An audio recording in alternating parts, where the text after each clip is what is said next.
Hello বন্ধুরা, কেমন আছো? আশা করি সবাই ভালোই আছো। আমি সুন্দরবন বেড়াতে গিয়েছিলাম, তাই তোমাদের সঙ্গে ভিডিওটা শেয়ার করলাম। প্রথমে আমি বাসে উঠলাম শিয়ালদায় যাওয়ার জন্য। তো দেখো, আশেপাশে সবাই বসে আছে। এরপর আমরা শিয়ালদা স্টেশনে চলে আসলাম।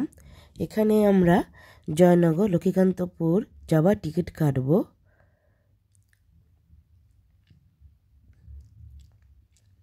তো দেখো, আমরা লাইনে দাঁড়িয়ে আছি টিকিট কাটবার জন্য।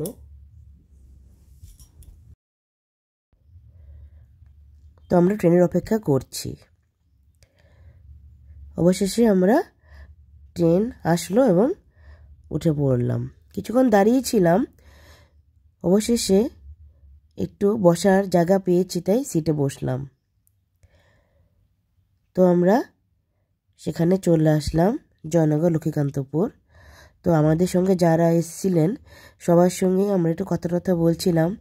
প্রায় শিয়ালদা থেকে 2.5 ঘন্টা পর এসে আমরা এই লক্ষ্মীকান্তপুর স্টেশনে এসেছি। তো সবাই একটু টায়ার্ড লাগছিল বলে একটু দাঁড়িয়ে একটু রেস্ট নিয়ে নিলাম। স্টেশনের উপর একটা ব্রিজ আছে, ব্রিজে করে আমরা রাস্তার এপার থেকে ওপারে গিয়ে গাড়ি ধরে সুন্দরবন যাব। তো দেখো, আমরা যাচ্ছি সবাই একসঙ্গে। তো দেখো, একজন ইউটিউবার আমাদের এরকম ভিডিও নিচ্ছে, ইনিও আমাদের সঙ্গে ছিলেন।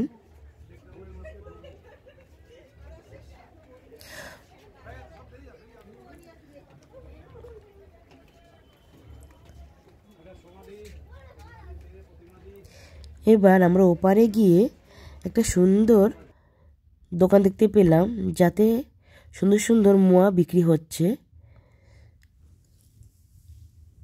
আর আশেপাশে অনেক খাবারের দোকান ছিল। তো দেখো, আমরা গাড়ির জন্য অপেক্ষা করছি। দেখেছো এই দোকানটা কি সুন্দর মোয়া বিক্রি করছে। তো আমরা গাড়িতে উঠে পড়েছি সুন্দরবন যাওয়ার উদ্দেশ্যে। এখানকার বেশিরভাগ পরিবেশই গ্রামীণ পরিবেশ।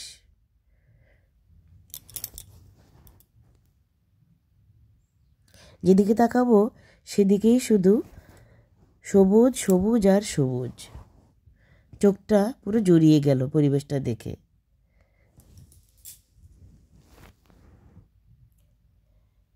প্রায় 3 ঘন্টা পরে পৌঁছালাম আমরা সুন্দরবন। এখানে আমরা লঞ্চেই ঘোরাঘুরি করতে হবে। তো দেখো, আমি দূর থেকে একটু ছবি তুললাম। কি সুন্দর লাগছে, আকাশ আর নদী মিশে গেছে, মনেই হচ্ছে না যে কোনটা নদী আর কোনটা আকাশ। আশেপাশে অনেক টুরিস্টরা ছিল, এখানে বেড়াতে এসছে।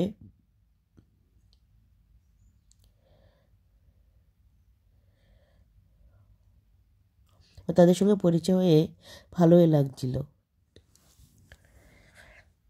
তো দেখো, আমরা লঞ্চে যাব সেই উদ্দেশ্যেই 1 পা 2 পা করে এগিয়ে চলছি।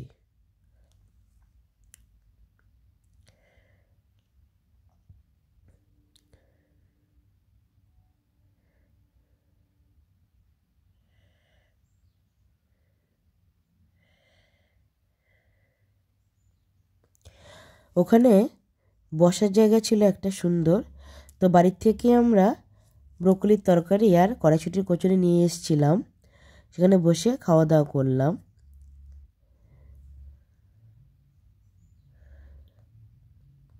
কিছুক্ষণ রেস্ট নিয়ে আমরা লঞ্চে ওঠার জন্য অপেক্ষা করছি।